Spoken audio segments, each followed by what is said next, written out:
What if Gemini could let you converse with a member of a long-gone civilization as easily as you would chat with a colleague or a friend? What if you could chat with an ancient Roman, Sumerian or Mayan and ask everything you've ever been curious about? This is the idea that led to the development of this Gemini use case. Taking advantage of Gemini's long context capabilities, we fed the models millions of tokens worth of knowledge, language, and context about a lost civilization. The model can then give a voice to the past, like the living memory of an ancient people. Using Google Gemini allows for that voice to express not just basic answers, but context-enriched responses for a truly human history. So, how does it work?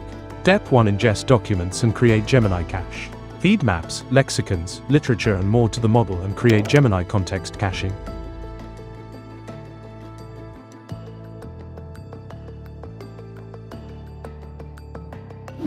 This is an example of prompt explaining the document's context. This is an example of Gemini caching creation.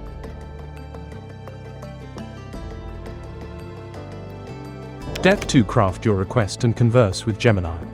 Here is an example of contextualized prompt about your request. And an example of Gemini call.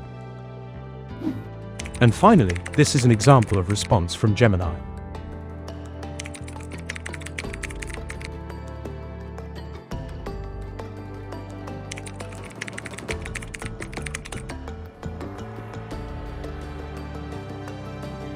This Gemini application could be integrated into a museum exhibit to provide answers and context to curious visitors, bringing people closer to our common history.